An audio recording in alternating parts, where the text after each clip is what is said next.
Dr. Subrahmanyam Jaishankar. We will first hear from Secretary Manalo, after which Dr. Jaishankar will deliver his remarks. Secretary Manalo, you have the floor. Thank you. Excellency Subrahmanyam Jaishankar, External Affairs Ministers of the Republic of India, my dear friends in the media, colleagues in government, ladies and gentlemen, good afternoon. I had an excellent conversation and discussion with External Affairs Minister Jaishankar today. We both affirmed in no uncertain terms our mutual commitment to sustaining the positive momentum of our bilateral relationship, a partnership that has reached unprecedented levels in its scope and depth in recent years. I also took this opportunity to convey personally to Minister Jaishankar the Philippine government's profound appreciation for the Indian Navy's immediate and effective response to the distress call of MV True Confidence, upholding a long-standing and fundamental maritime tradition and ultimately resulting in the safe return of 13 Filipino seafarers. Further noting both our country's significant contributions in merchant shipping, we also explored possible cooperation to ensure the safety of Indian and Filipino seafarers, such as those working on board merchant vessels plying the Red Sea. The Philippines and India are staunch advocates of safety at sea, freedom of navigation, and adherence to international law, including the 1982 UN Convention on Law of the Sea, or UNCLOS, as well as the 2016 Arbitral Award on the South China Sea. This was evident during my visit to New Delhi in June last year, and was evident again during our discussions today, especially on recent actions of China in the West Philippine Sea. Our countries have a shared interest in a free, open, and inclusive Indo-Pacific region. The Minister and I have decided to accelerate our maritime cooperation with a planned maritime dialogue with India to be held in Manila following the successful Track 2 dialogue in September last year, which confirmed several promising areas for collaboration, especially in marine domain awareness, shipping and seafaring, search and rescue, law enforcement, and environmental protection. With regard to our defense and security cooperation, we see the defense industries of India continuing to play an important role in the AFP modernization program. Other priorities include education and training, as well as research and development in support of the self-reliant defense posture of the Philippines. Development cooperation, agriculture, food security, affordable healthcare, and infrastructure cooperation remain high in our shared development agenda. We have also taken note of India's significant successes in science and technology, space, and financial technology, particularly on financial inclusivity. We are keen to begin closer cooperation in these areas. On tourism, I conveyed to Minister Jaishankar that the Philippines is prioritizing Indian travelers and in its e-visa system project, which we hope to launch in India in the very near future. We also discussed various mechanisms to facilitate two-way trade, including progress in the negotiations of our bilateral preferential trade agreement, as well as the upgrading of the ASEAN-India Trade in Goods Agreement. Last year, Philippine exports to India exceeded $1 billion for the first time. While this is undoubtedly good progress, current data indicates that we still have over $500 million of unrealized export potential to India. We also discussed our mutual engagements in other areas, including the non-aligned movement and the United Nations, as well as in other regional fora, and the importance of continuing to cooperate in issues such as climate change and maritime concerns. Clearly, there is much work to be done given the immense potential of Philippine-Indian ties, particularly as we celebrate the 75th anniversary of our diplomatic relations and as the Philippines takes over as country coordinator for ASEAN-India relations later this year. With the second visit of Minister Jaishankar to the Philippines, we are sure that India will continue to be an important partner on the other side of the Indo-Pacific. And with this, Again, I'd like to thank the External Affairs Minister for returning to our shores, where he will, of course, always be welcome. Thank you. Thank you, Secretary. Dr. Jaishankar, you have the floor. Thank you. Secretary Manalo, dear friends, it's a pleasure to be back in Manila. As the Secretary told you, we had very good discussions following up on his visit to India in June last year. We also had an opportunity to meet in Kampala earlier this year on the sidelines of the EAM summit. Now, as you all know, India's ties with the Philippines has seen very perceptible growth in recent times.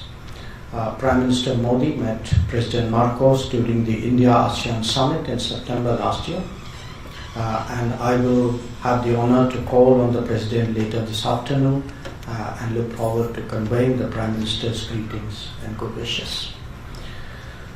Meetings and visits are one indicator of the growing closeness between our two nations, but this is equally visible in a range of domains, starting from trade and investment and extending to health and food security, to education and science and technology, defense and maritime cooperation, etc. Our bilateral trade has crossed the $3 billion level last year, and I'm confident that it will continue to grow. My message in the discussions which Secretary Manalo and I had today was that India, as the fifth largest economy currently, growing at about 7% annually, is preparing to step up its engagement with the Philippines.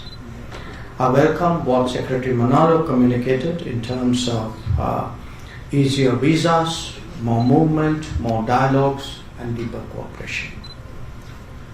Some of the recent developments in our ties were positively recognized at our meeting. We are moving ahead on quick impact projects in agriculture, health, and capacity building. Indian companies have been active here, as much in the digital infrastructure as in the physical one. There is considerable interest in Indian corporate sector in stepping that up. The growing comfort and trust between us is also reflected in the ongoing supplies of rice from India as an exceptional measure. As two seafaring nations of the Indo-Pacific, our maritime cooperation holds great potential. Last year, we signed agreements on enhanced maritime cooperation and white shipping. It is appropriate that even today, there is an Indian Coast Guard vessel which is making a port call in Manila. Secretary Manalo and I have discussed our shared interests in ensuring maritime safety, given that our two countries contribute so much to the global shipping industry. I also briefed him about the Indian Navy's deployments in the Red Sea and the Arabian Sea to counter ongoing threats, and he himself has spoken about the rescue of MV True Confidence by one of our ships, INS Kolkata, and there have been some other instances, I think since then, MV Leela Norfolk as well, which involved some crew from the Philippines. Our partnership with the Philippines also has a larger context in terms of the engagement with the ASEAN. The Philippines will take over as India's country coordinator later this year. We look forward to its steering India-ASEAN cooperation, especially in regard to reviewing the trade agreement, to building connectivity, and to deepening people-to-people contacts. As a nation deeply invested in this region because of its Act East policy and Indo-Pacific vision, India follows all developments with great interest.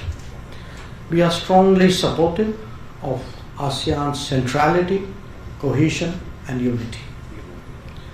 We are also convinced that the progress and prosperity of this region is best served by staunch adherence to a rules-based order. UNCLOS 1982 is particularly important in that regard as the constitution of the seas. all parties must adhere to it in its entirety, both in letter and in spirit. I take this opportunity to firmly reiterate India's support to the Philippines for upholding its national sovereignty.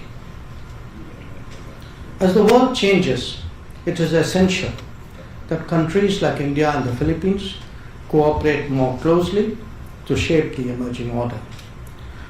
Today we discussed a range of global and regional issues, from the UN and the NAM to the Indo-Pacific, to Myanmar, to Ukraine, and beyond that. We are also both societies that contribute significantly to the global workplace. We would like to see more resilient supply chains and trusted digital partnerships. Our activities serve to strengthen the cause of the global South in different domains. Our commitment to democratic values is deep and abiding. We are both nations who value the autonomy of decision making and favor a multipolar world with a multipolar Asia at its core. These convergences, based on an expanding bilateral partnership, today drive the upward trajectory of our ties. My discussions today with Secretary Manalo, the meeting later in the day with Defense Secretary Teodoro and others, and the call on President Marcos will all provide opportunities to do that. As we move towards the 75th anniversary of the establishment of our diplomatic relations, I am confident that there is much more that awaits us. Thank you for your attention. Thank you, Dr. Jaishankar. We now open the floor to some questions. Can I call on Pam Castro of AFP for the first question, please? Hello, good afternoon. First question for Sir Jaishankar. What's your reaction on the recent tensions between China and the Philippines in the South China Sea? Are there plans to expand your defense cooperation specifically targeted on the South China Sea? And in what way will India, and I quote, play an important role in the AFP modernization program?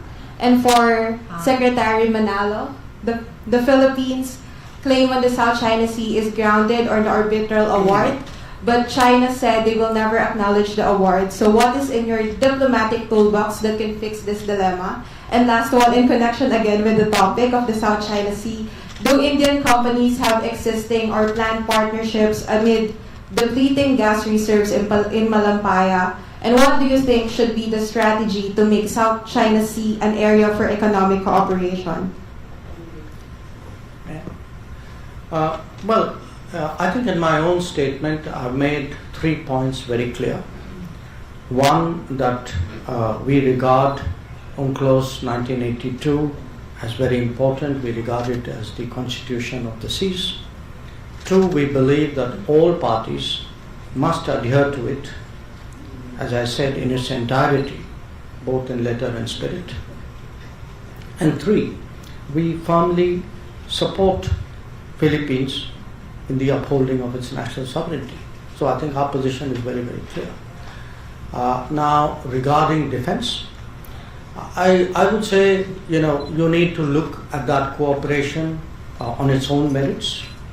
It is not necessarily linked to a particular situation, but it's natural today that two countries whose trust and comfort is growing so rapidly, that we would look at various new areas of cooperation, and certainly defense and security is one of them.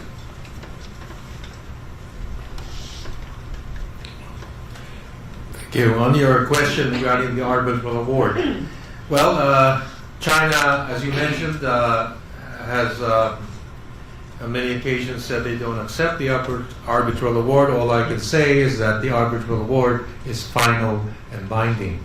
And this has been reaffirmed by the international community.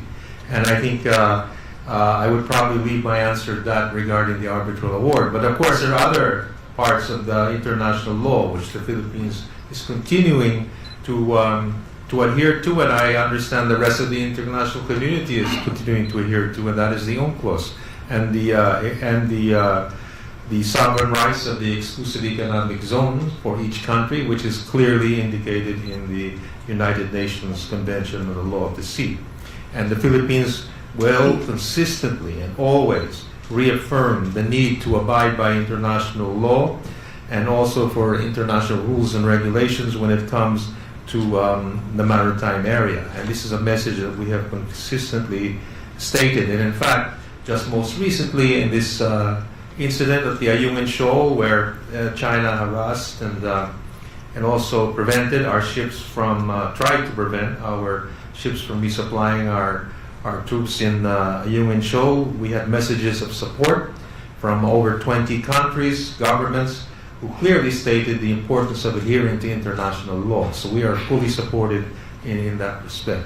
So in answer to your question, we have consistently reasserted our rights in accordance with international law insofar as the issues in the South China Sea or West Philippine Sea are concerned. Thank you, Secretary and Minister. Jerome Morales, please, of Reuters. The last question. Good afternoon, Ministers. To both Ministers, the question would be again on the South China Sea, West Philippine Sea. So, on the maritime dialogue that was mentioned, what do you plan to achieve with this? What will be the scope? Will there be more cooperation in terms of Coast Guard, maritime exercises, and other conversations happening between Philippines and India on how the latter, how India can participate in Philippine modernization? And also, can you update us on the Philippines, India, and the Japan trilateral mechanism? Any timeline, any updates on this agreement, and how important will this trilateral deal contribute to the current situation, particularly in the West Philippine Sea? Thank you. Would you like to go first? We are both important maritime nations. We're not only important maritime nations. I think, as the Secretary pointed out, we are at two ends, in a manner of speaking, of the Indo-Pacific. Not exactly ends, but let's say Philippines is in the middle, we are at one end. It's also a fact that we are two nations who make a very exceptional commitment to global shipping. So every country has an interest in maritime security, in maritime safety. In our case, probably it is more than many other countries normally would have. Now, as our relationship grows, as I pointed out, it's natural to look at defense and security. But it's also equally important we look at other aspects of cooperation. We are both, I think, members of the Indo-Pacific Maritime Domain Awareness Initiative. We are both members of RECAP, which is based in Singapore. We have ourselves started exercises last year for the first time between India, naval exercises between India and the ASEAN. So there's a lot. This is an area where actually our cooperation has just begun. And what the maritime dialogue is intended to do is actually to explore what more we could do. A good example is this Coast Guard vessel which has come into port in Manila. It's a pollution control vessel. I believe you've had some serious incidents of oil spills and other pollution challenges. So there's a lot of work to be done here. There's environmental work, there's ecological work, there's security work. And at the end of the day, every country has the right to uphold and enforce its national sovereignty. And I think that is something that we have also discussed. Thank you. Well, I just have to follow up a bit on what Minister Jaishankar said. First of all, to give the proper context to the question, India and the Philippines have a very deep interest in ensuring a free, open, and inclusive Indo-Pacific Ocean. And it's on this region.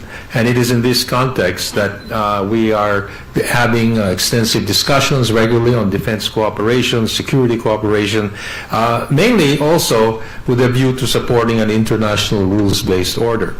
And as if I could just follow up a bit what was said, we have already engaged in a number of training and joint defense committee meetings in order to see where we can bolster our cooperation. We have exchanged views not only in we have exchanged views on regional security developments, as well as various activities in the context of our defense engagement plan.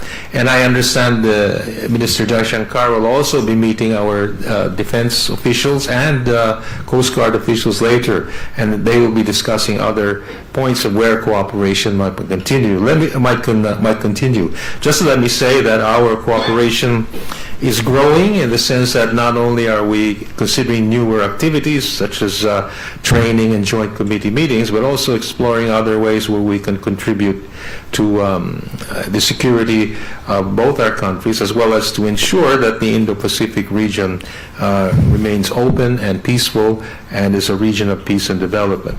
And I think it's in all these areas where we have also agreed to continue discussions through our various committees. So this is going to be an ongoing process as our relations in this area grow stronger and stronger. Concludes the joint press conference. We thank everyone for joining us this afternoon. We wish the Indian delegation all the best in their meetings in the Philippines, and thank you for joining us. Dinabad, good day. Good day to all. Thank you. Thank you. Thank you.